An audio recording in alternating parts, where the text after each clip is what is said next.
IVF ചികിത്സയ്ക്കായിട്ട് വരുന്ന ദമ്പതികൾ സ്ഥിരമായി വളരെ ആകാംക്ഷയോടെ ചോദിക്കുന്ന ഒരു ചോദ്യമാണ്, ഡോക്ടറെ, എൻ്റെ കുഞ്ഞ് ബാക്കിയുള്ളവരിൽ നിന്ന് വ്യത്യസ്തരായിരിക്കുമോ?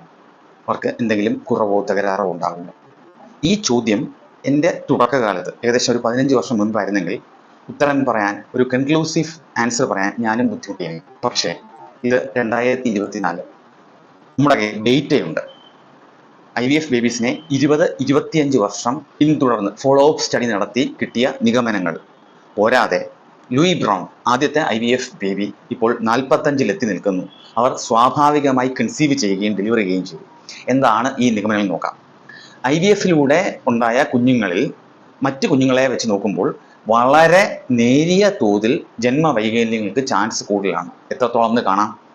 ഏത് കുഞ്ഞിനും 2% സാധ്യതയുണ്ട്, 100-ൽ 2 സാധ്യതയുണ്ട് ജന്മവൈകല്യം വരാൻ. IVF ബേബീസിലോ അത് 2.5% മാത്രമാണ്. വളരെ ആശ്വാസം തരുന്ന നിഗമനമാണിത്. ഇനിയോ അവർ പിന്നെ എങ്ങനെ പെർഫോം ചെയ്യുന്ന അറിയണ്ടേ? പഠന വൈകല്യങ്ങൾ, ന്യൂറോ ഡെവലപ്മെന്റൽ ഔട്ട്കം, ഓട്ടിസം പോലുള്ള അസുഖങ്ങൾ വരാനുള്ള സാധ്യത, ഇതെല്ലാം നോക്കുമ്പോൾ ഇവരെല്ലാം തുല്യരാണ്.